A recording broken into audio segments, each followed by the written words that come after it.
శ్రీ గురుభ్యో నమః. హరి ఓం. మనం ఇప్పుడు చెప్పుకోబోయేటువంటి అంశం ఏమిటి అంటే అండి, భీమఖండంలో గల నక్షత్ర పాదలింగము. ఈ యొక్క పాదలింగాలు 108లో భాగంగా స్వాతి నక్షత్రం 4వ పాదం అండిది. ఈ గ్రామం పేరు వెంటూరు. ఈ వెంటూరు ఎలా వెళ్ళాలి అంటే అండి, మనకి రామచంద్రపురం నుంచి అయితే ఒక 4 లేక 5 కిలోమీటర్ల దూరం అయితే ఉంటుంది. ఇది కూడా అష్ట సోమేశ్వరాల్లో ఒకటి. అంతేకాకుండా స్వాతి నక్షత్రం 4వ పాదం అండిది.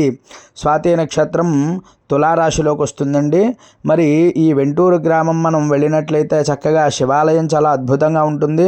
ఆ పక్కనే సరస్సు, కోనేరు మొదలైనటువంటివన్నీ కూడా ఉంటాయి. ఇది చూడడానికి స్వామివారు 2 కన్నులు అయితే మనకి సరిపోవట్లేదు, అంత అద్భుతంగా అయింది.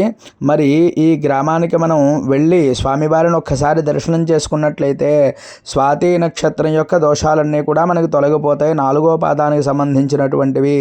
అంతేకాకుండా ఈ స్వాతి నక్షత్రానికి అధిష్టాన దేవత ఎవరు అంటే వాయుదేవుడి యొక్క అనుగ్రహం కూడా మనకు లభిస్తుందండి.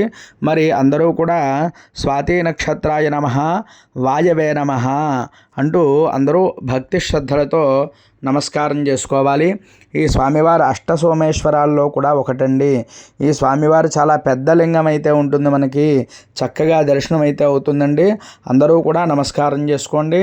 విశ్వేశ్వరాయ మహాదేవాయ త్రయంబకాయ త్రిపురాంతకాయ త్రికాగ్నికాలాయ కాలాగ్నిరుద్రాయ నీలకంఠాయ మృత్యుంజయాయ సర్వేశ్వరాయ సదాశివాయ శ్రీమన్మహాదేవాయ నమః. మరి కార్తీక మాసాన్ని పురస్కరించుకుని మనం ఈ వెంటూరు గ్రామంలో గల పార్వతీ సోమేశ్వర స్వామి వారండి ఈయన పేరు. ఆ పార్వతీ సోమేశ్వరుని దర్శనం చేసుకోవాలి అంటే మనం ముందుగా చండీశ్వరుని దర్శనం చేసుకోవాలి. ఆ చండీశ్వరుడి దగ్గరికి వెళ్ళి ఒక్కసారి భక్తి శ్రద్ధలతో నమస్కారం చేసుకుని మీ గోత్రనామాలన్నీ కూడా చెప్పుకుని అక్కడ తప్పట్లు 3 సార్లు కొట్టి అప్పుడు స్వామివారి దగ్గరికి వచ్చి, నవగ్రహాలు కూడా ఉన్నాయండి ఇక్కడ, నవగ్రహాలను దర్శనం చేసుకుని వచ్చి ఆ యొక్క నందీశ్వరుడికి నమస్కారం చేసుకోండి. ఆ నందీశ్వరుడికి నమస్కారం చేసుకుని నందీశ్వర నమస్తుభ్యం సాంబానంద ప్రదాయక మహాదేవస్య సేవార్థం అనుజ్ఞాన్ ధాతుమర్హసి. అమ్మవారిని చూడండి, పార్వతీదేవి. ఆ పార్వతీదేవిని కూడా దర్శనం చేసుకున్న తర్వాత చక్కగా అప్పుడు స్వామివారిని దర్శనం చేసుకోవాలి. స్వామివారిని ఇప్పుడైతే నేనైతే మీకు చూపిస్తున్నాను చూడండి. పార్వతీ సోమేశ్వర స్వామివారు చాలా పెద్దగా ఉంటుంది లింగం, చాలా అద్భుతంగా ఉంటుందండి. నమస్కారం చేసుకోండి. స్వామివారిని ఓం నమః శివాయ అంటూ పంచాక్షరి జపం చేసుకోండి. ఓం సోమేశ్వరాయ నమః, ఓం నమః శివాయ అంటూ అందరూ కూడా స్మరణ చేసుకుని జపం చేసుకోవాలి అందరూ కూడాను. ఈ యొక్క నక్షత్రానికి సంబంధించినటువంటి దోషం స్వాతి నక్షత్రం 4వ పాదం. నమస్కారం చేసుకోండి.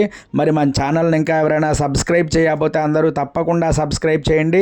ఈ వీడియో మీకు నచ్చినట్లయితే లైక్ చేయండి, కామెంట్ చేయండి. ఎవరికైనా ఉపయోగపడుతుంది అంటే అందరికీ కూడా పంపించండి. మరి ఎవరైనా వెళ్ళలేని వారు ఉంటే మన వీడియోలో చూసి దర్శనం చేసుకోండి. హరి ఓం తత్సత్.